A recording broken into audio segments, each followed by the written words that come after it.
This program was made possible by funding from the University of Central Florida's Metropolitan Center for Regional Studies.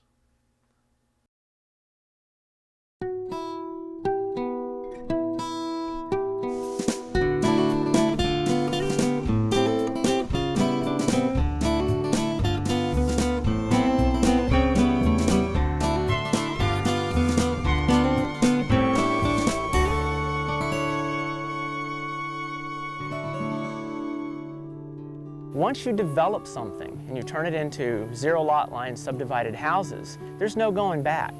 You've done it. It's gone. The nature's disappeared. I've never seen anybody go in and tear the houses down to restore nature.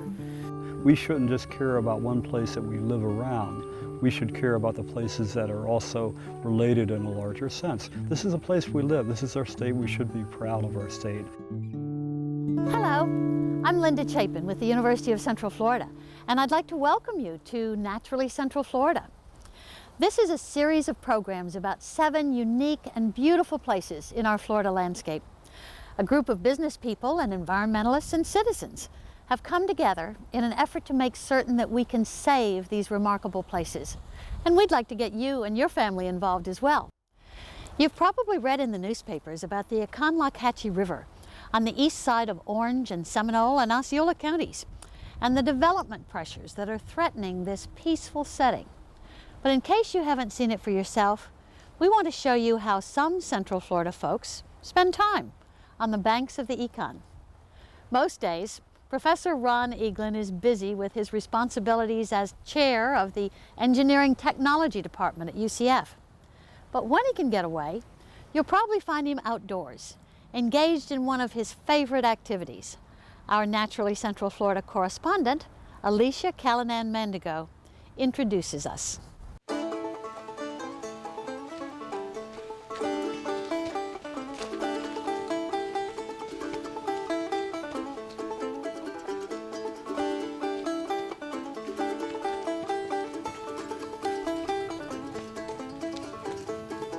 No question, adventure racers are a different breed.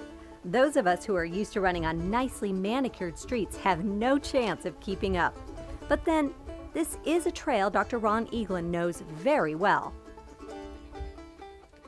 I've known this river for quite a long time. I was thinking back into 1990 when I used to run environmental tours through this, and we would take people out on this river on canoe. And the river itself changes character as it flows along.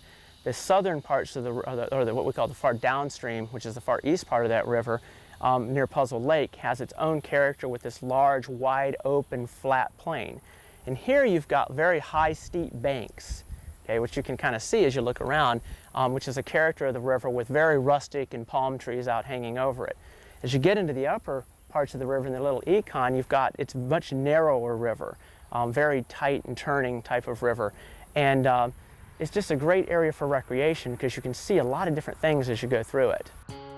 This is the Little Big Econ State Forest, one of the best spots in Central Florida to get to know nature. As one of the country's more elite adventure racers, Eaglin has been in the wilds all over the southeast, but this remains his favorite spot. The other thing is of all the different rivers that I've paddled, this one has the most rustic sense and feel.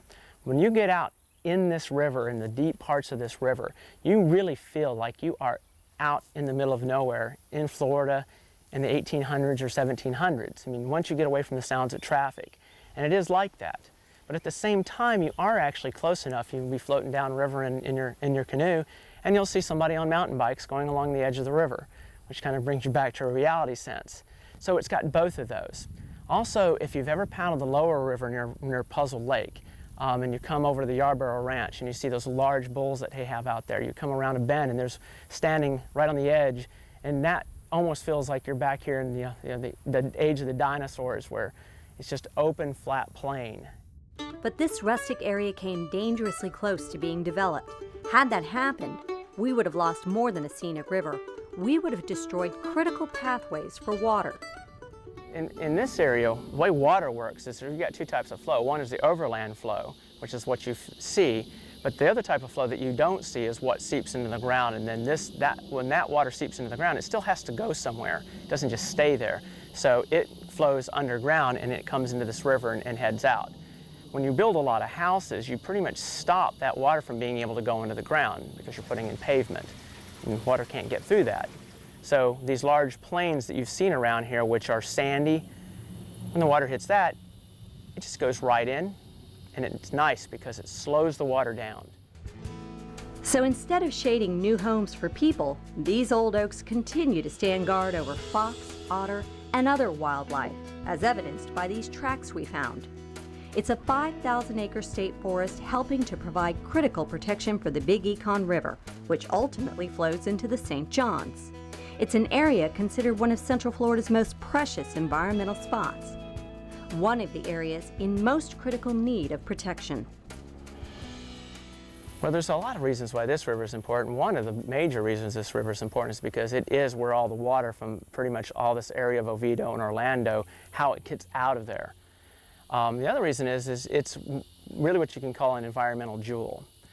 For anybody who's ever paddled this section, this whole river section, it's very rustic. You have a lot of overland flow and groundwater flow that comes into here, and it is really the flood control for this whole area of the Central Florida.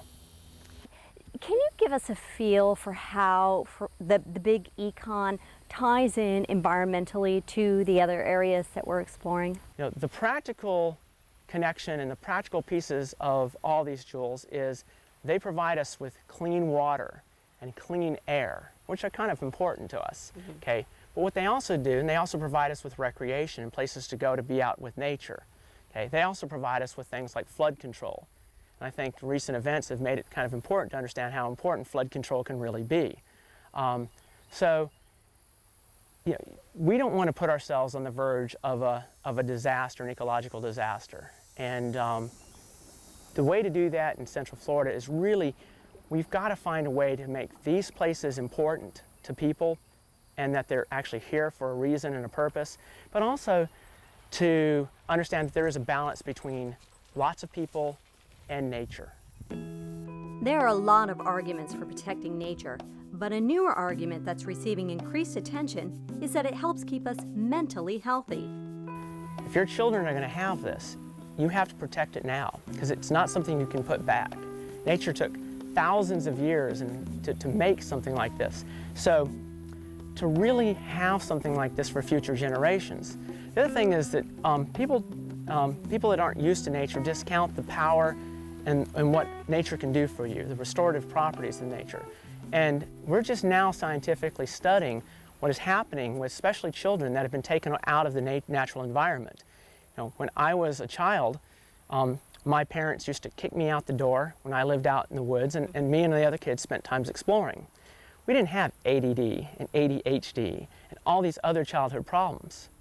We were outside all the time, and we enjoyed and found, you know, nature one of those great things. But now it's not that way anymore. So these parents that have these kids that sit inside and play video games and watch TV, you know, there's a connection between those problems of the people that have been cooped inside and the people that have been allowed to experience the outdoors. And so we need to preserve places like this so that there is that possibility that children can come out here and do this. Eaglin feels tied to nature because he's out in the thick of it all the time, either training for a race or leading environmental tours. And that, he says, is the key to getting people to value the environment. But state forests like this limit how many people can visit and what they can do here. Well, that in my mind is a very short-sighted policy.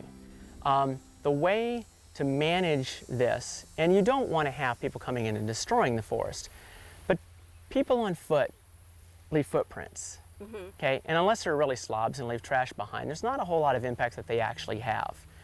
Bulldozers have a tremendous impact, okay? The more people that understand and learn to love and appreciate areas like this, the more people that will be pushing back against those bulldozers and give us more areas. So really what the state needs to think about is how to get more people to come out here and learn to love and appreciate these lands. A 5,000-acre park might seem like a pretty good chunk of land, but it's not to a bear or a Florida panther. It's rumored there's one out here.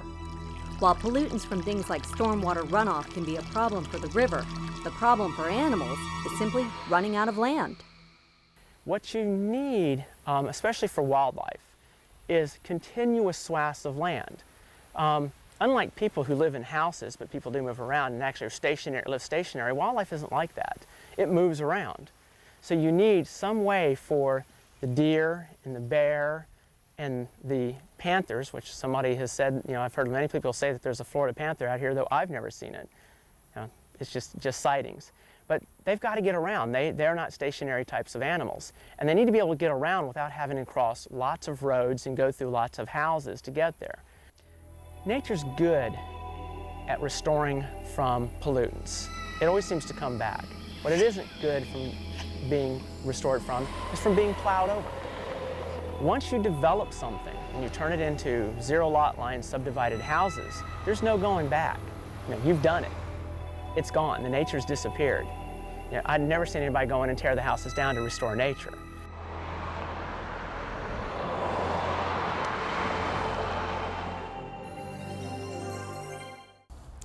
The Econ River is part of a larger system that the Creek Indians called a river of lakes, the St. Johns.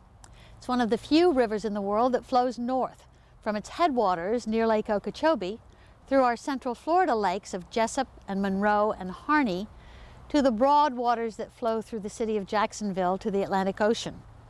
Thousands of acres along the river have been protected by the St. Johns Water Management District and are open for public use.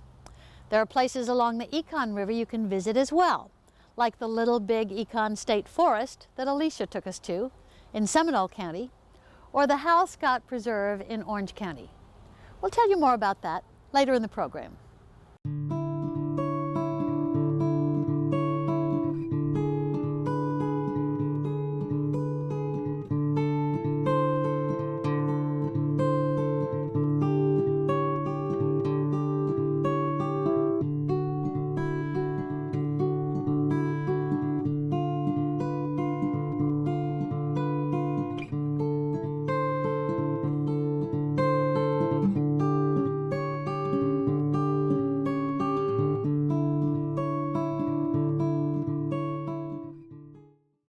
Before you point the finger at the attractions as the source of all of our development woes, you might want to consider that the St. Johns River is credited with being Florida's first tourist attraction. It's 310 miles long, with 3 distinct watershed basins. Our area sits in the Middle Basin, which currently has more than 12 parks and preserves, and most of those allow different kinds of public use. So within driving distance of downtown Orlando, you can visit more than a dozen places for fishing, boating, wildlife watching, or adventure racing, if you're tough enough. But if you're inclined to take a slightly slower pace when experiencing the river basin, you can find some pretty fascinating spots. These are places that aren't marked on maps. They don't have picnic tables nearby. These little spots might not appeal to an adventure racer, and they could be easily missed. But as Alicia discovered, these magical little spots can take you places that you maybe didn't know you could go. We're walking on Shark's Tooth Spring Run. Okay? Okay. The run that comes out of the spring. A golden orb spider. Oh. There's a daddy long leg. I don't like him.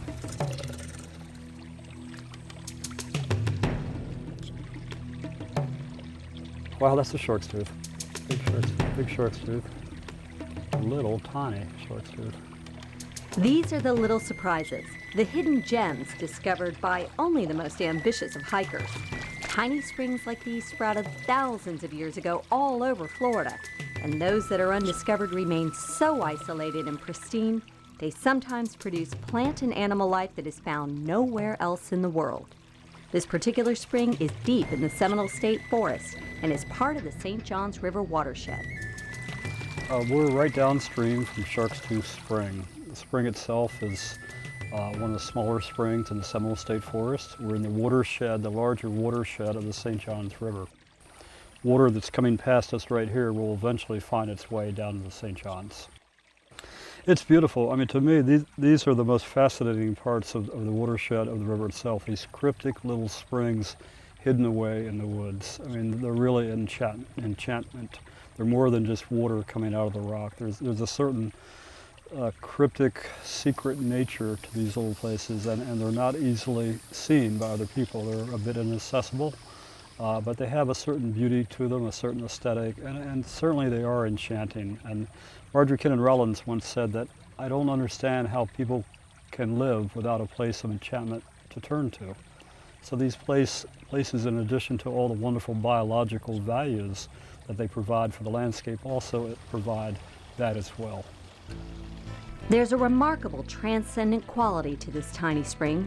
This shallow trickle of water is cool enough to deliver you from Florida's oppressive summer heat. Its sandy bottom is so rich with prehistoric shark's teeth and other fossils that it literally puts history in the palm of your hand. And its shady banks are so wild and natural, you can easily imagine a Timucuan hunter creeping out of the forest for a quick drink. And in many ways, these are the sorts of places that have changed least of any place in Florida. They're moist, they're wet. If they haven't been developed, they very seldom burn because of their wetness. So what you're seeing here is a terrain that looks not unlike what the early archaic and later the Timucua Indians would have seen. If you were living in a peninsula like Florida that required you find all the things that you need in the wilderness around you, a spring and a river would be a very important place for you, both in terms of sustenance and in terms of spirituality. The places that gave the ancient people food and water were also the places that nourished their spirituality. These were places that were sacred to them. There was on some level, there was an understanding that our life is dependent on this. This is not just a luxury for us to come here. This is a place that gives us everything we need. There's a sacredness that comes with this, and I think a large part of what we've lost today as so-called modern people is the sacredness that we feel for natural areas. We've lost our connection with places like this. And I think if we can reestablish that connection in some sort of way, then we can find our way back to that sense of caring that the ancient people who once lived in Florida had for places like this. This water, as it gurgles to the surface, tells astounding tales of discovery as it makes its way downstream. Tales of the dead and the discovery of the living.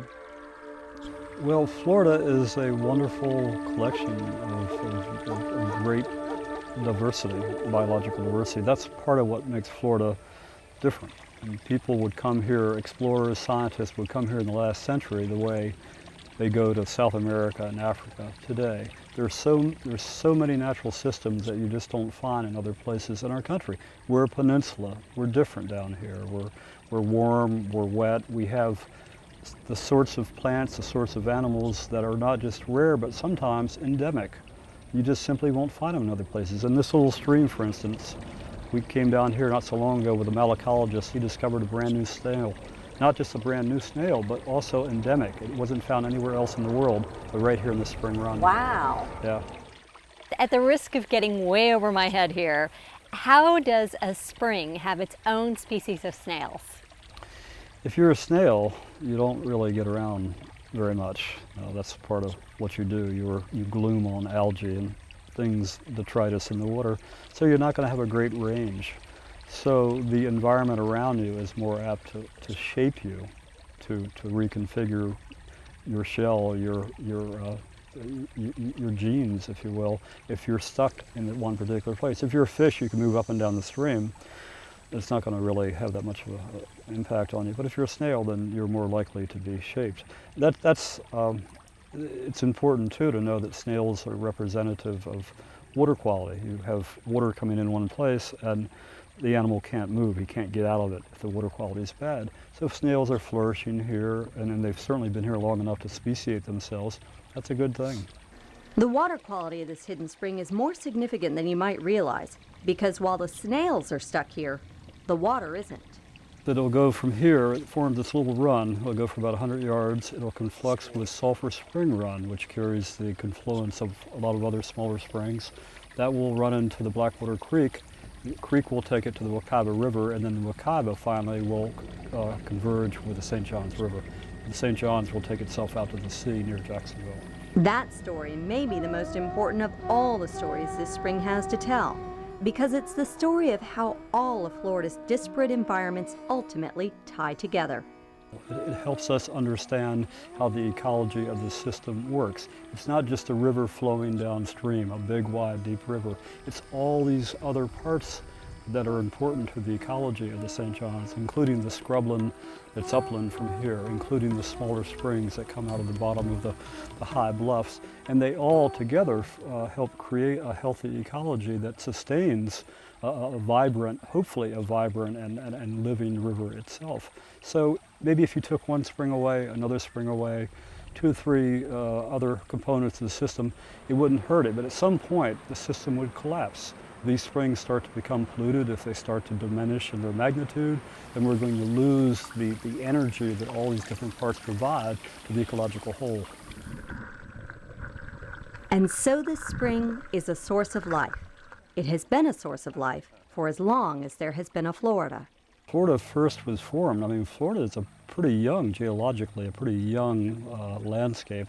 And when this terrain was formed, maybe 7,500 to 8,000 years ago, and the springs began to flow, the hydrological cycle was charged, rain began to fall, springs would flow, rivers flowed.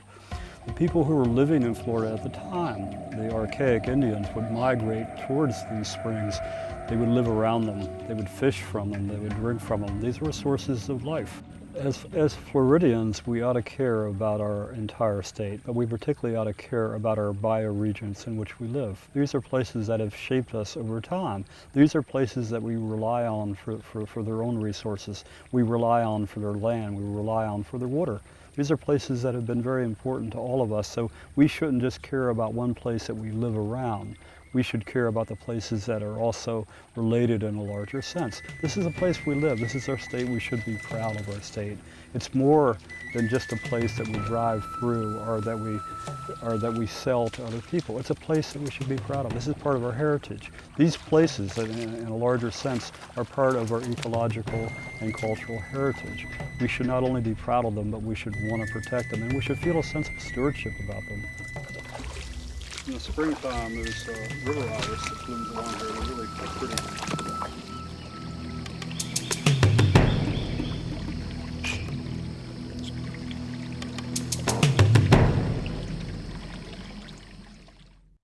Bill Belleville is one of the finest interpreters of the St. Johns. His earlier book, River of Lakes, has become a classic, and he's just come out with a new one, Losing It All to Sprawl, that talks about how much pressure our Florida landscape is under because of the pressures of growth and development. We've told you about a few of the spots you can go to enjoy this outdoor attraction. Whether it's beautiful sunsets, exotic plants and animals, or just a place to get in touch with the natural seasons, your kids will learn a lot about the world that they're going to inherit. There are so many places you can go to experience the Econ River or the St. Johns. One of my favorites is the Blue Springs State Park. The Florida State Park's website will tell you if the manatees, sometimes as many as 100 of them at one time, are currently seeking shelter in the springs from the cooler waters of the river. You need to go see this place for yourself. I hope you've enjoyed our visit to some quiet places connected with one of the state's premier natural treasures, the St. Johns River. Thanks for watching, and we'll hope to see you next time for Naturally Central Florida.